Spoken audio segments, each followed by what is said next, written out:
Nous allons commencer, nous allons prendre nos Bibles dans le livre de Romains 5, versets 3 à 4.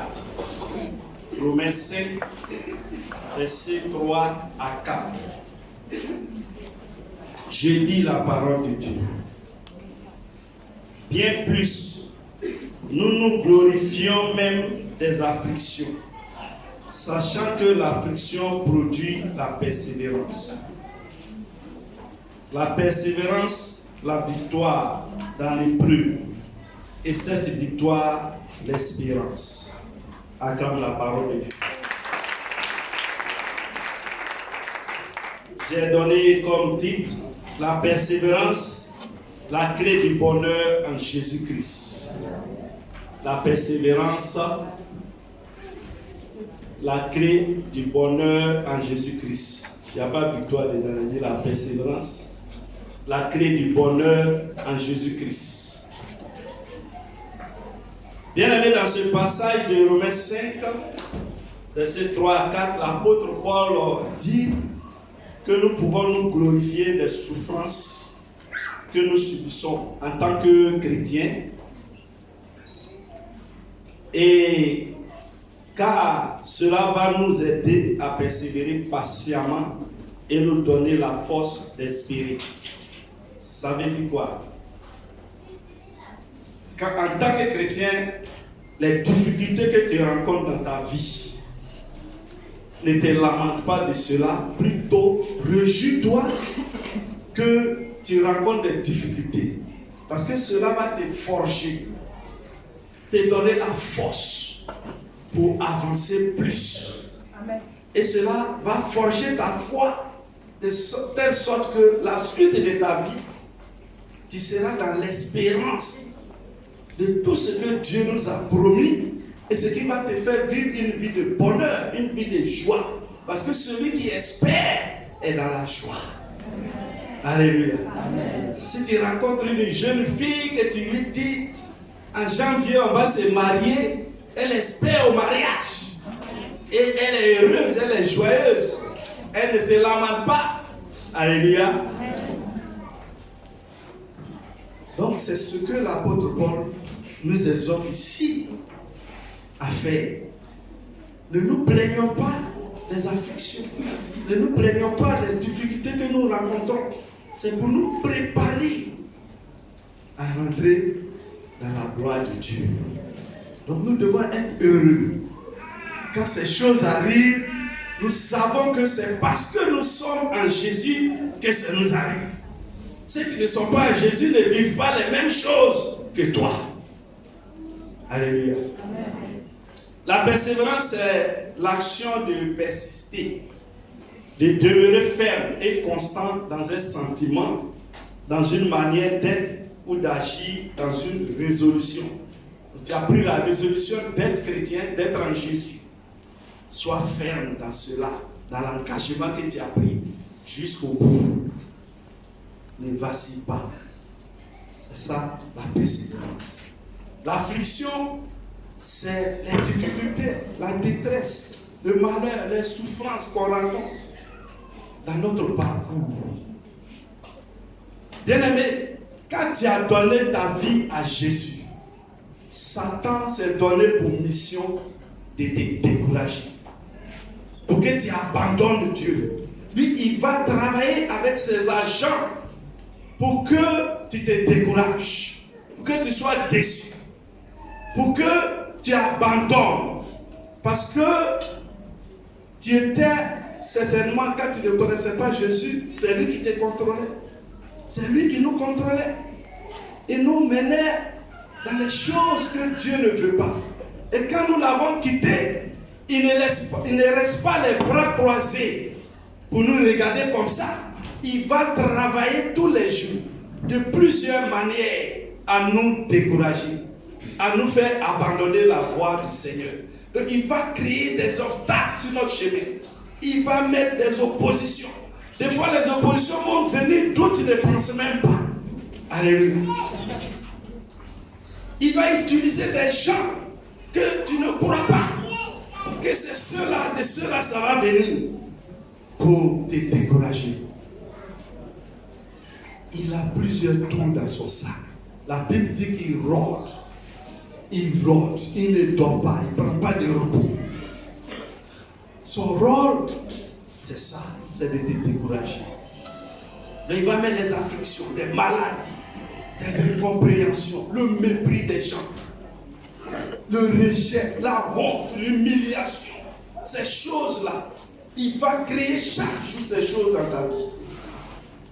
Afin que tu te décourages et tu dises, bon, afin de Jésus là, moi je suis fatigué, j'ai fait jusqu'à je ne vois rien, alors j'abandonne.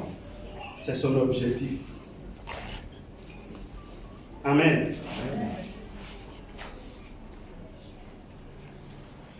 Donc quand ces choses t'arrivent, bien-aimé, tu commences à jeûner, tu commences à prier, tu pries, tu jeûnes des années, tu te sanctifies, tu fais tout ce que Dieu dit de faire.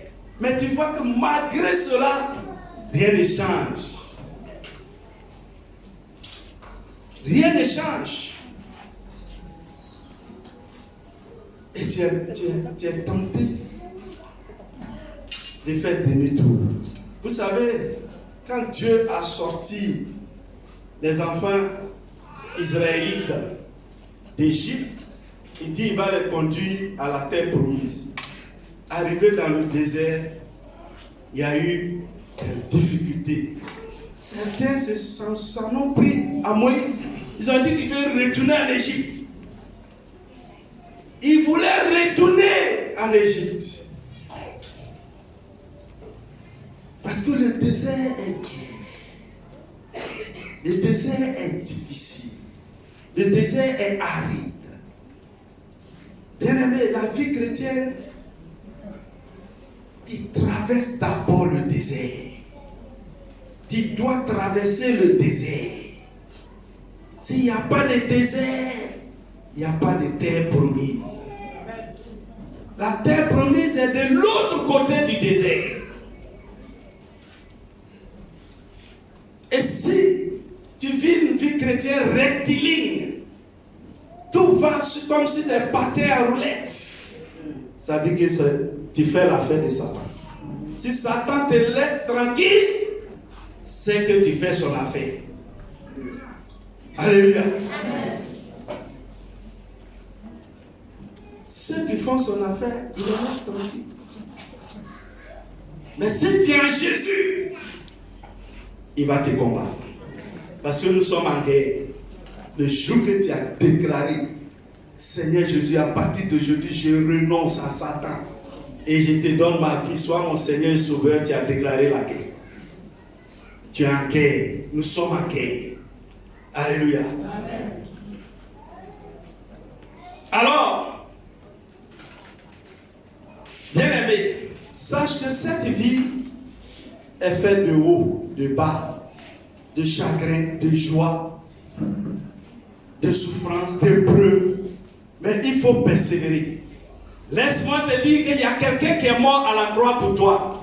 Il s'appelle Jésus-Christ de Nazareth, l'homme de Galilée. Il est mort pour toi pour que tu aies la victoire. Quelles que soient les tribulations, quelles que soient les oppositions, il te donne la victoire. C'est pourquoi il faut persévérer. Il faut persévérer. Tu tombes, tu te relèves, tu cours, tu marches. Quand tu es fatigué, tu fais une pause. Mais ne baisse pas les bras. Ne baisse pas les bras. Même si la marche est dure, avance. Avance. Marche. Continue. Persévère. Cours. Ralentis. Marche. Tu y arriveras. Amen. Alléluia. Amen. Mais appuie-toi sur Jésus. Appuie-toi sur Jésus. Si tu t'appuies sur Jésus, alors tu vas arriver au bout. Amen. Car il a dit dans Ésaïe 28, verset 16, il dit, j'ai mis en Sion une pierre. Celui qui prend appui sur cette pierre n'aura pas hâte de fuir. Fuir, c'est quoi? C'est abandonner. Alléluia. Fuir, c'est abandonner. Mais si tu t'appuies sur le rocher que le Seigneur a placé en Sion, qui s'appelle Jésus-Christ de Nazareth, alors tu ne vas jamais abandonner. Never give up. Alléluia. Jamais abandonner. Tu ne vas jamais abandonner. Tu seras solide. Parce que cette pierre, il dit que celui qui tombe sur cette pierre va se briser. Celui-ci qui cette pierre va tomber sera écrasé. De quoi tu peux? Qu'est-ce que tu crains? Demeure en Jésus solidement. Appuie-toi sur lui, sur le Maître. Alors tu trouveras en Jésus la paix, l'espoir, car sa paix est si douce et l'espoir du chrétien est glorieux. De sorte que quand les choses arrivent, les afflictions arrivent, les difficultés arrivent, tu chantes la gloire de ton Dieu. Tu chantes. Tu chantes. Si tu n'as pas mangé depuis le matin jusqu'à midi, commence à chanter des cantiques. Commence à chanter. Oh Seigneur, je te dis merci. Oh Seigneur, je te dis merci. Quand tu commences à louer le Seigneur, un miracle va s'opérer. Alléluia. Amen. Donc je l'ai déjà dit, le diable, il passe tout son temps à chercher des moyens pour te décourager. Il va utiliser des gens insoupçonnés pour te décourager. Il y a les gens qui disent, mais c'est à l'église même que j'ai vu ça. Non, lui là c'est mon frère. On a même pas même, puis c'est lui qui me fait ça. Il ne faut pas croire que les difficultés vont venir d'ailleurs. Car la Bible déclare que l'homme aura pour ennemi les gens de sa maison. Alléluia. Amen. Mais tout ça là, il faut avoir le discernement. Parce que nous n'avons pas à lutter contre la chair et le sang, mais contre des esprits qui manipulent les gens. Donc ne t'attaque pas à ton frère, mais prie le Seigneur. Il fera le combat pour toi. Amen.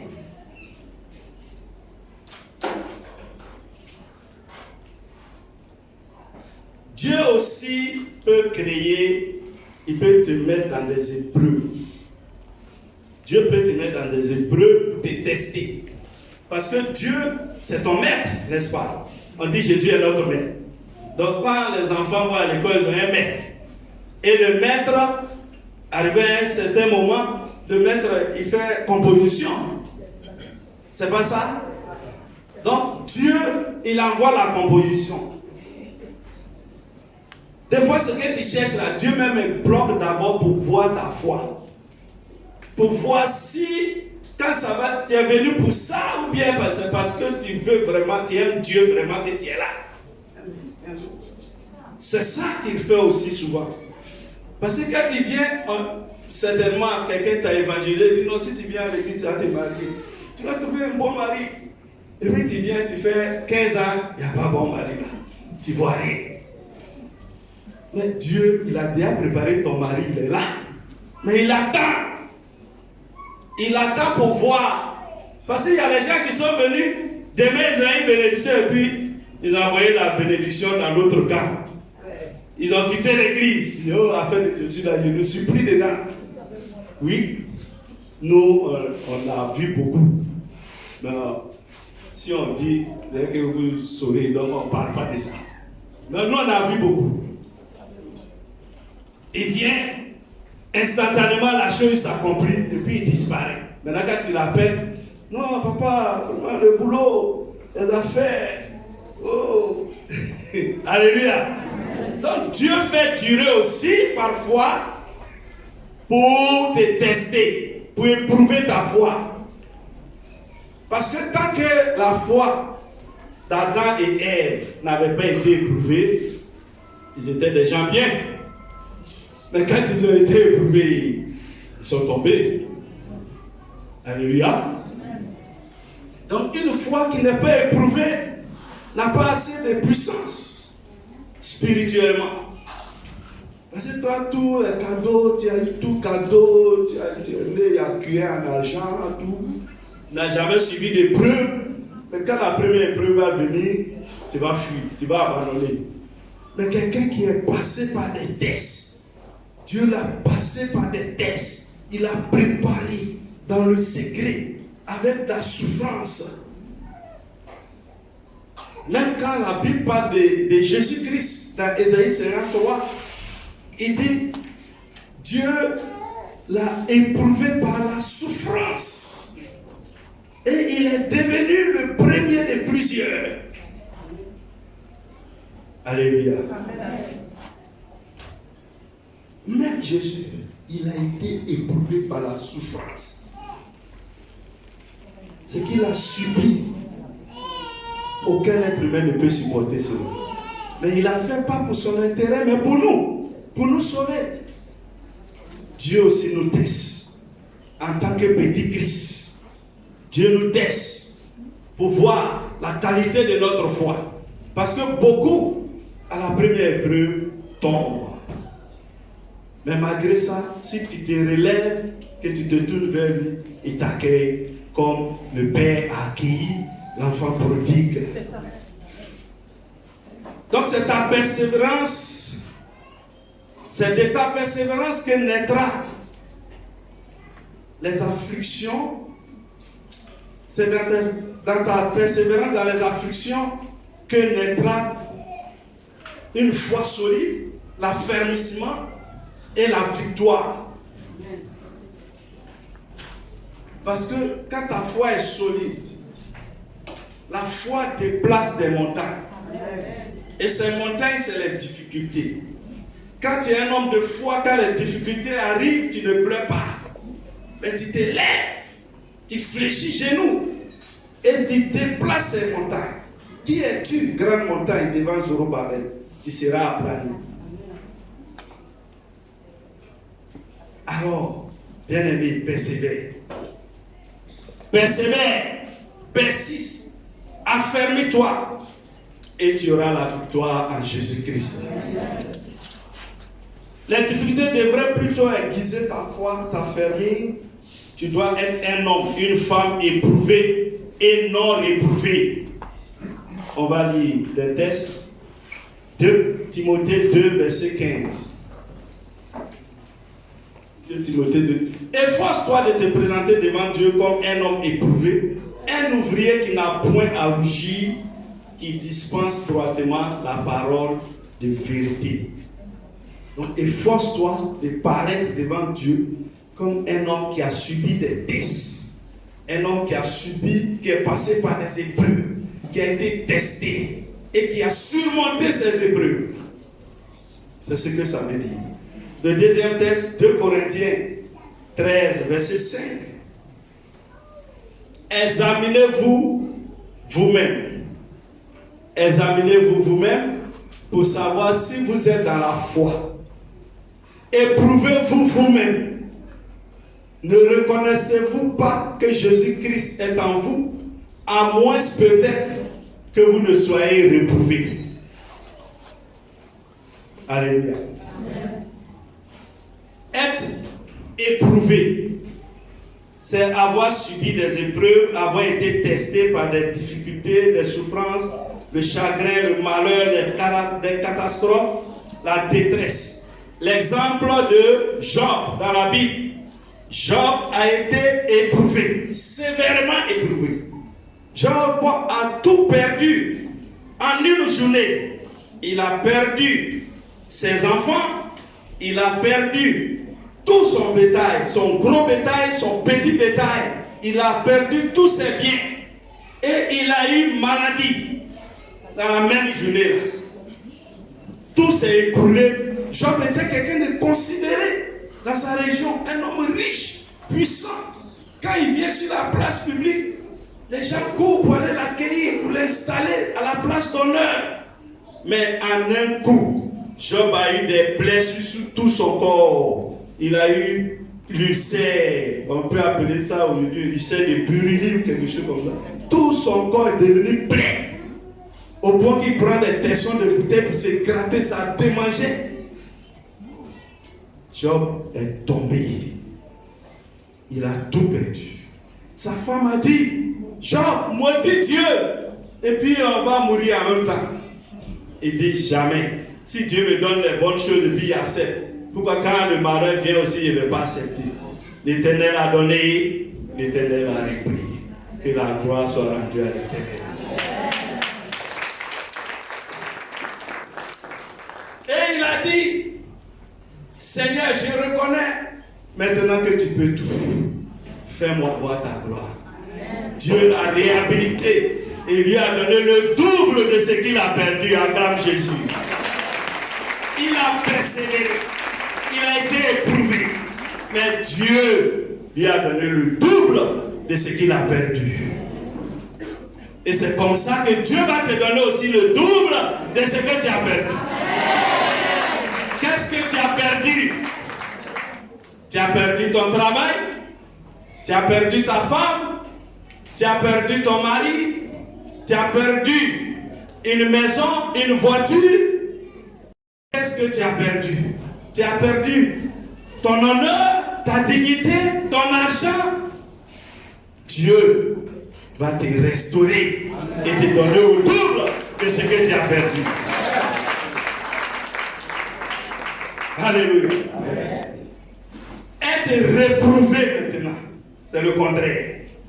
Être réprouvé, c'est être rejeté par Dieu. Parce qu'on manque de foi. Dieu n'aime pas les gens qui n'ont pas de foi, qui ne croient pas.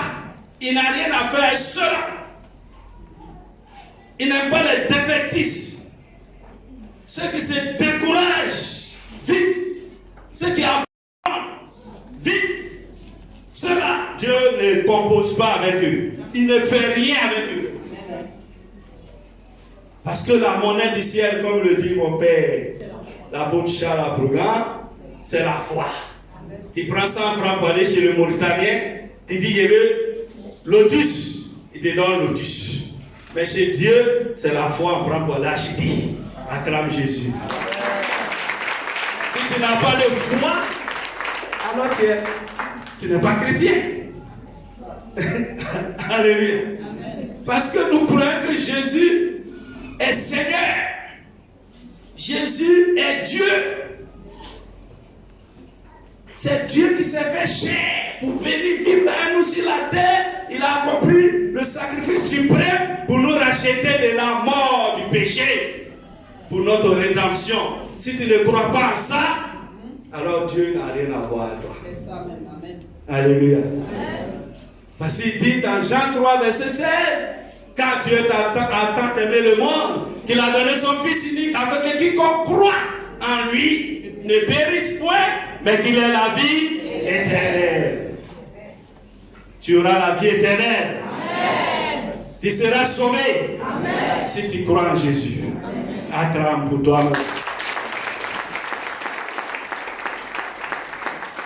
Donc, bien-aimé, supporte les épreuves patiemment et sois dans la joie d'en subir. Et sois même dans la joie d'en subir. Alors Dieu te bénira et t'élèvera. Il te rendra parfait en toutes choses. Parce que celui qui a été éprouvé, il devient parfait. Jacques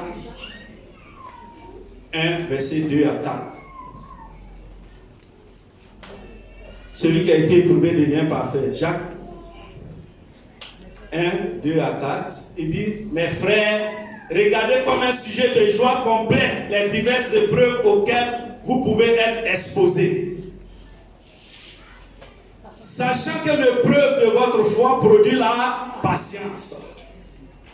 Mais il faut que la patience accomplisse parfaitement son œuvre afin que vous soyez parfaits et accomplis sans faillir en rien. Donc,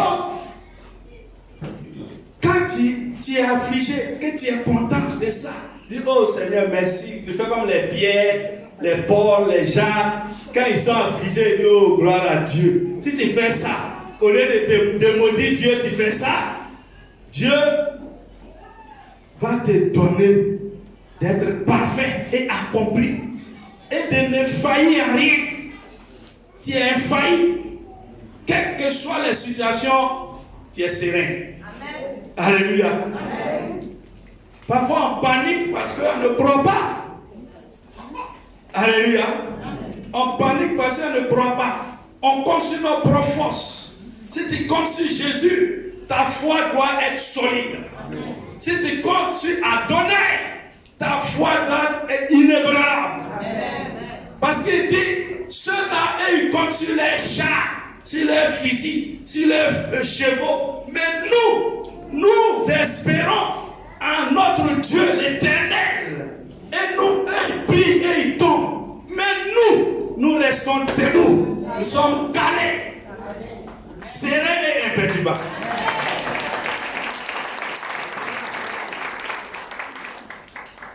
Si tu espères Jésus, le roi des rois, celui qui a vaincu le nom, lorsqu'on prononce tout genou fléchi dans le ciel, sur la terre et en enfer, alors, quand les situations arrivent, tu es calé. Tu es inébranlable. Tu persévères. Alléluia. Non, ne soyez pas perturbés, ils vont gérer. Le son, le pasteur Cassie va gérer ça. Donc, bien aimé, si c'est sur Jésus tu comptes, tu ne paniques pas. Même s'il y a une maladie, qu'on te dit cette maladie-là, il n'y a pas son médicament, que tu vas mourir dans 1 mois ou 2 mois ou 2 semaines. Mais tu dis, mais moi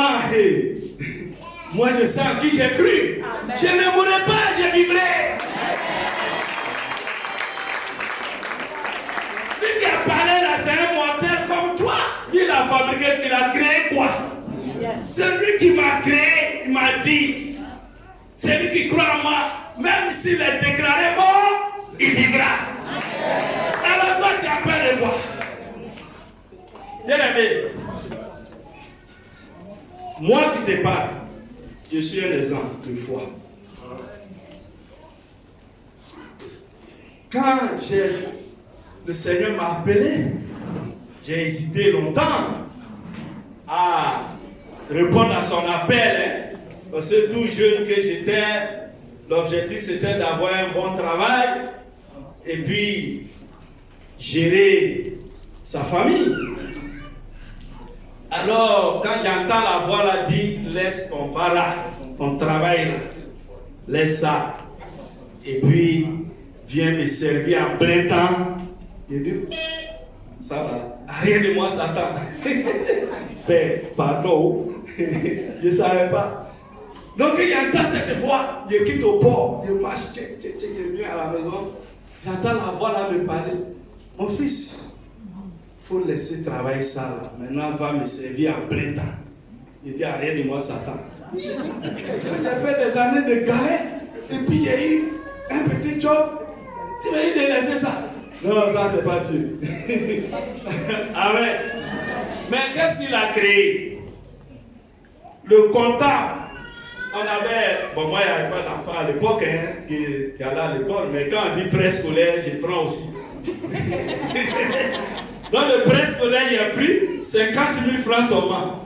Le gars me coupe car on est dans le 7e mois. Il devait couper 10 000 par mois. On est au 7e mois, il coupe encore. Ah! Donc je suis allé voir le comptable et dit, mais monsieur le comptable, qu'est-ce qui se passe? Vous me coupez toujours 10 000, 10 000. Il dit, oui, mais vous devez. J'ai dit, comment? J'ai fini de payer. Il dit, non, que vous devez.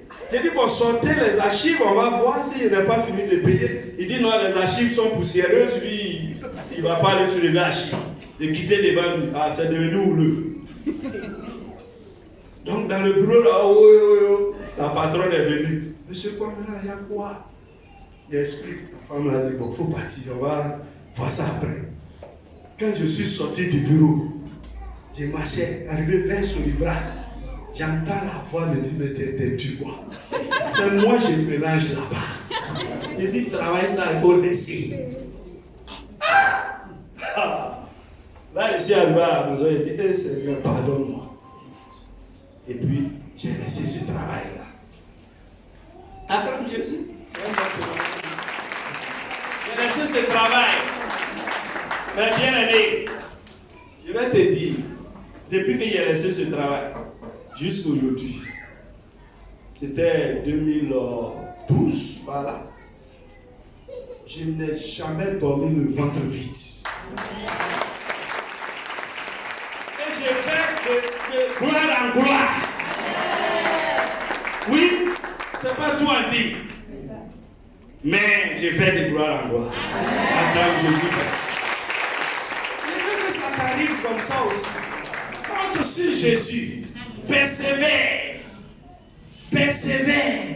Persévère. On a beaucoup souffert. Papa est là, nous avons, il était diacre dans une église où on était ensemble.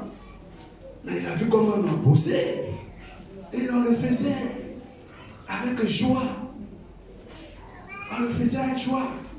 Pasteur Foussou est là. C'était notre financier.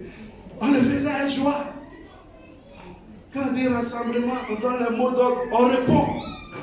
Quand ton église donne les mots d'ordre, il faut répondre. Il faut venir. Mais le pasteur dit on va gêner. Le soir, on va venir prier ici. Il vient, c'est 2 tondus et 3 pelés. Ah, ça c'est quel christianisme? Papa dit bon, aujourd'hui on va aller évangéliser, distribuer les fraises. On vient, on est 5 personnes. Alors qu'à l'air là aussi on compte au mois de décembre. Quand tu as la foi, tu fais les choses de Dieu avec joie. Et tu persévères. Tu persévères, tu persévères, tu persévères. Et un jour, pour toi, va sortir. Donc, je t'exhorte, bien-aimé, à retrouver ton zèle d'antan. Ton zèle que tu avais quand tu étais un nouveau chrétien. Les nouveaux chrétiens sont zélés. Quand il a découvert Jésus, André, un chasseur qui a tué les femmes. Content, il va annoncer à tout le monde, tous les villages alentours. Il a tué les femmes, venez on va partager. Donc tu évangélises. Retrouve ton zèle du début. Retrouve ton premier amour. Et tu verras que Dieu ne t'a pas oublié. Dieu n'oublie personne. Car Hébreux 6, verset 10 dit, Dieu n'oublie pas les services que vous avez rendus. Ce que tu as fait, Dieu n'oublie pas. Tu es là, c'est toi qui balais l'église, c'est toi qui laves les toilettes, tu places les chaises. Mais depuis ton miracle ne vient pas. Bien-aimé, laisse-moi te dire, Dieu ne t'a pas oublié. Jésus n'oublie personne. Il a dit au Père, en Jean 17, que tout ce que tu m'as donné, aucun ne s'est perdu.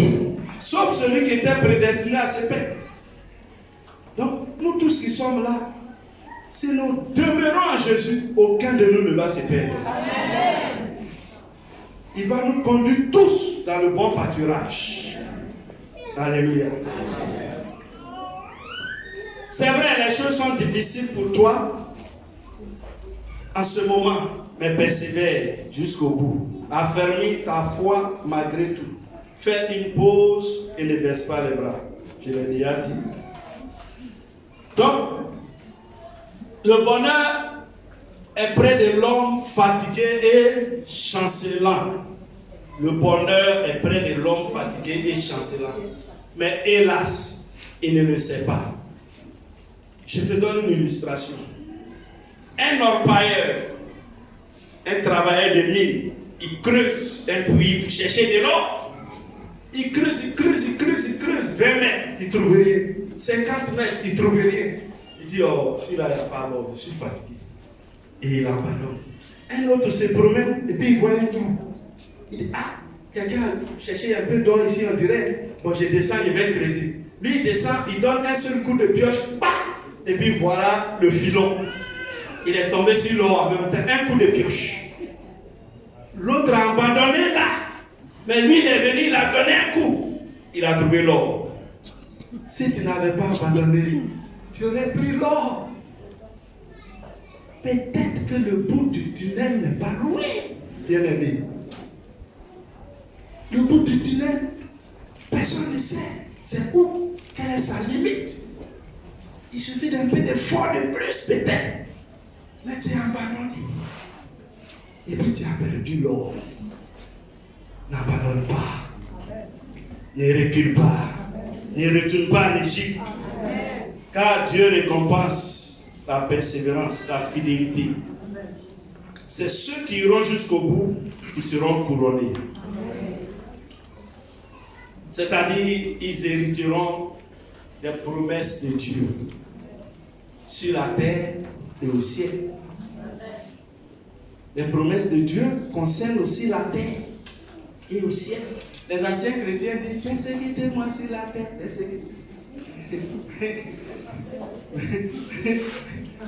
là-haut, là-bas, j'ai ma nouvelle patrie. C'est pas là. Mais c'est la terre aussi, là. Persécution, là, il y a une limite, ça a fini. Si tu persévères, et tu seras dans le délice, le jardin, c'est la terre.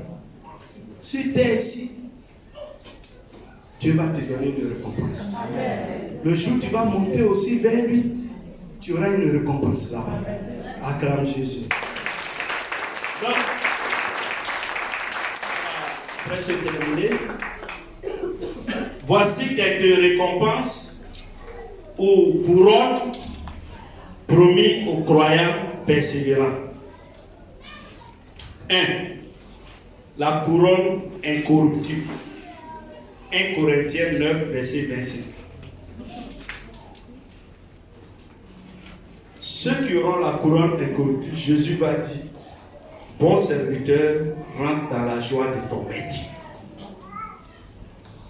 Ceux-là, Jésus va leur dire au dernier jour, bon serviteur, rentre dans la joie de ton maître. Donc c'est ceux qui sont dans la joie de leur maître. C'est eux qui ont la couronne incorruptible. 2. La couronne de justice. 2 Timothée 4, versets 7 à 8. L'amour que nous avons manifesté pour son nom et dans son service sera récompensé au tribunal de Christ par notre justification. C'est-à-dire que le Seigneur Jésus nous reconnaîtra comme justes et aptes à rentrer dans son paradis. Donc la couronne de justice, ça a été justifié. Tout ce que tu as fait de mal est totalement effacé. Tu es devenu juste aux yeux de Dieu et tu vas dans le paradis. 3. La couronne de vie. Jacques 1, verset 12 et Apocalypse 2, verset 10. Jacques 1, verset 12 pour ceux qui notent. Apocalypse 2, verset 10. C'est la victoire qui sera donnée au jour du jugement à celui qui a été éprouvé, celui qui a été fidèle jusqu'à la mort pour le nom de Jésus-Christ, comme Antipas par exemple, comme l'apôtre Jean, comme l'apôtre Paul qui a été décapité, comme l'apôtre Pierre. Ces gens-là, ils ont eu la couronne de vie parce qu'ils n'ont pas craint pour leur vie. Il y a des gens, ils craignent tellement pour leur vie qu'ils ne peuvent même pas parler de Jésus à quelqu'un. Qu'il n'en soit pas ainsi pour toi. Tu dis, ah, si je parle de Jésus ici, là, c'est les musulmans, ils vont me lapider. Et tu as peur, tu ne l'évangélises pas. Alors que il te suffisait d'ouvrir la bouche, ah, le frère, Jésus t'aime. Vraiment, donne ta vie à Jésus. Voilà. Et c'est fini, toi, tu t'en vas. Le Saint-Esprit va faire le reste. Donc, il faut évangéliser. Ce n'est pas ta force qui va le convaincre. Toi, tu parles seulement. Évangélise. Il ne faut pas avoir peur de parler aux gens. On est dans Wara, on bavarde, on cause de tout. Ballon, politique, ceci, cela. Mais Jésus, là, on ne parle pas de ça. au quartier, au marché. On parle de tout, politique. Non, Ouattara, il a tout augmenté. Ça, ce n'est pas notre problème. Il a augmenté. Dieu dit, sur toi, même s'il y a les ténèbres sur la terre, mais sur toi, mon fils, la lumière paraît. Ma gloire arrive. Donc, même s'ils ont augmenté, Dieu va te donner les moyens pour payer. C'est ça, c'est ton souci, ça. Hein? Les chrétiens n'est pas lui qui est dans les hauts. Non. Arrêtons de nous plaindre. La mission que Jésus nous a confiée, c'est de parler de lui à autrui pour sauver des vies. Nous là, il n'a pas augmenté. Sac de riz n'a pas donné 30 000. Moi, je vais manger. Oui, moi, j'ai mangé. Moi, c'est à qui j'ai cru. Ça dépend de moi. Ah, c'est Jésus. Il faut parler de Jésus. Il ne faut pas craindre pour ta vie. Non, si on sait que je suis chrétien ici, là, on va me lapider. Il y a nos frères chrétiens qui sont dans les pays difficiles, les pays arabes. Ceux-là, on les faute, on les fait des trucs. Mais toi, tu te fais quoi? Alléluia. 4. La couronne de gloire. C'est le dernier point. 4. La couronne de gloire. 1 Pierre 5, verset 4. C'est la récompense réservée à ceux qui ont bien rempli leur fonction dans l'église de Christ. C'est la récompense réservée à ceux qui ont bien rempli leur fonction dans l'église. Donc, quand il dit fonction dans l'église, tu regardes tout de suite les pasteurs. Ce n'est pas eux seulement, hein? Toi-même là, tu as une fonction dans l'église. Toi-même, tu as une fonction dans l'église. Rick Warren, dans son best-seller, Une vie motivée par l'essentiel, dit chaque chrétien doit être en œuvre, en service dans son église locale. Amen. Tu dois faire quelque chose dans ton église locale. Si c'est pour venir balayer, balaye. Si c'est pour venir placer les chaises, place. Si c'est pour venir placer fleurs, place les fleurs. Si c'est pour venir enlever les poussières sur fleurs, viens enlever les poussières sur fleurs. Mais fais quelque chose dans la maison de Dieu. Tu viens, quelqu'un dit alléluia, il a pris ton sac. Il y en a qui sont tellement pressés quand tu prêches, ils regardent à moi. Il a fait vite, on va quitter ici. Mais nous, on ne connaît pas ton cœur. Moi, je ne peux pas voir dans ton cœur. Si Dieu m'a fait grâce de me révéler ça, Dieu merci. Mais lui, il dit, il sonde les cœurs. C'est-à-dire que ce que tu penses au plus profond de toi, il sait. Et c'est lui qui bénit, ce n'est pas papa qui bénit. Hein. Papa lui demande à Dieu, bénis-le. Mais Dieu dit, tchè. Lui, il ne lui donne pas. Ah! Donc tu as dit, non, le pasteur n'a pas onction. Alors que toi-même, tu n'es pas pour être avec Dieu. Dieu voit dans ton cœur, il voit que tu es mauvais. Tu n'as rien à faire à lui. Ton cœur est sur autre chose. Il ne va pas te donner. Mais si ton cœur est sur lui, tu fais quelque chose dans sa maison, tu auras cette récompense. Donc il faut faire quelque chose dans la maison de Dieu. Vous les jeunes là, les mamans, les papas, ils sont un peu fatigués. Tout le monde, mais, j'ai dit ils sont un peu fatigués. Tout le monde, mais vous les jeunes, vous devez être encore plus vigoureux. Mais on ne sent pas la jeunesse. Alléluia. Il faut que vous soyez une jeunesse dynamique dans l'église. Amen. Vous devez prendre le devant des choses. Et les papas, les mamans vous accompagnent avec leur expérience. C'est comme ça que les choses doivent se passer. Mais ce n'est pas les mamans, les papas qui seront au four au moulin, et puis vous êtes en arrière. C'est pas bon. Alléluia. Donc impliquons-nous tous. Femmes, vieux, jeunes, hommes. Impliquons-nous.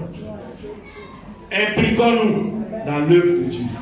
Pour que notre église, les gens qui ont vu, ça fait 11 mètres sur 8 ou 10. Un jour, ils vont nous voir quelque part. Ce n'est pas les gars qui étaient au Remblai là-bas, là, chez Papa Charles. Ah, l'église est devenue grande. Pourquoi? Parce que chacun a mis la main à la pâte. Amen. Alléluia. Amen. Parce que si c'est 2-3 qui mettent la main à la pâte, ils vont se casser vite. Tout le monde doit s'impliquer. Soyons autour de notre leader pour avancer. Comme le peuple de Dieu était autour de Moïse et Aaron, Et ils sont partis jusqu'à la terre de l'église. Acclame Jésus.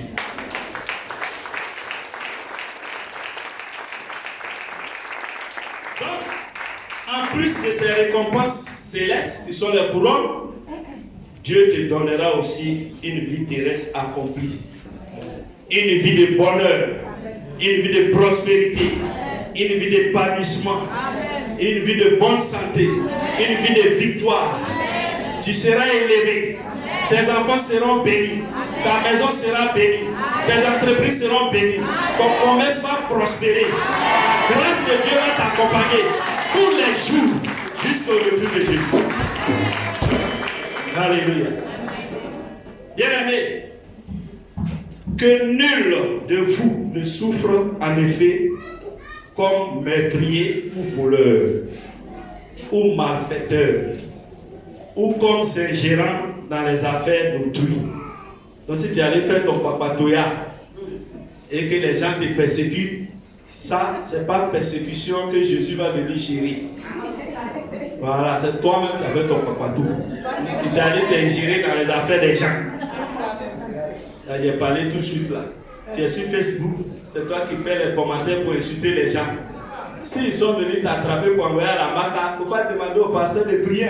Dieu ne va pas répondre. Tu vas bouger ta peine. Voilà.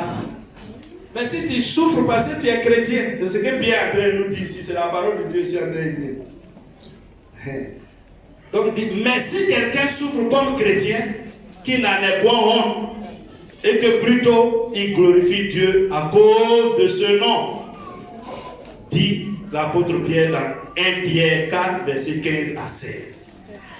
Donc, si tu souffres, si à la maison tes parents ne sont pas chrétiens, toi tu es devenu chrétien, et puis on ne te donne pas à manger, ça c'est persécution en tant que chrétien. Mais le vieux dit allons adorer l'eau. Toi tu dis non, moi je vais adorer Jésus.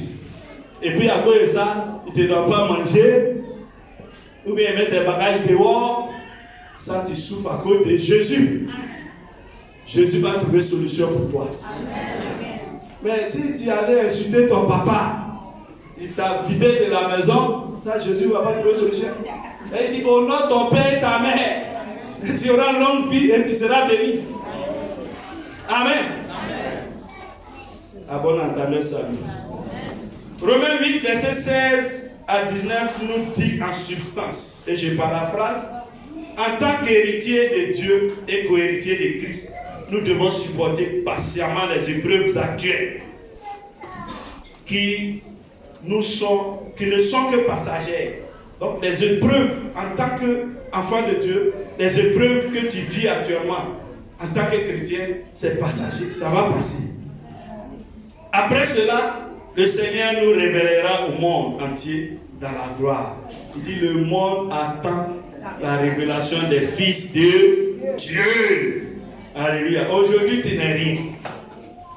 Dans ta famille, on ne te considère pas. Quand il y a réunion, on ne t'appelle pas. Tu es informé au dernier moment. Un demi là, il va apporter quoi? Mais si tu persévères, demain, ceux qui t'ont vu dans la vallée du désert, ils te verront sur la montagne, au sommet, dans la gloire avec Jésus. Alors persévère et remporte les couronnes. Que le Seigneur soit avec vous. Bon dimanche. Shalom. Je prie pour la parole. Père Céleste, nous te bénissons, nous te rendons grâce pour ta parole. Ô Seigneur, là où quelqu'un était découragé, affaibli, ô Seigneur, donne-lui du courage, affermis-le. Ta parole déclare dans le psaume 34, verset 19, que tu es près de ceux qui ont le cœur brisé et l'esprit abattu. Seigneur, tous ceux qui sont découragés dans cette église, tous ceux qui ont le cœur brisé, qui sont faibles, Seigneur, aide-les maintenant. Aide-les maintenant, Saint-Esprit. Fortifie-les, Seigneur. Affermis les jambes, qu'ils tiennent debout. La marche est longue et difficile. Soutiens-les. Soutiens tes enfants. Soutiens-nous, Seigneur, et continue dans la gloire. Que ton nom soit glorifié au siècle des siècles. Amen.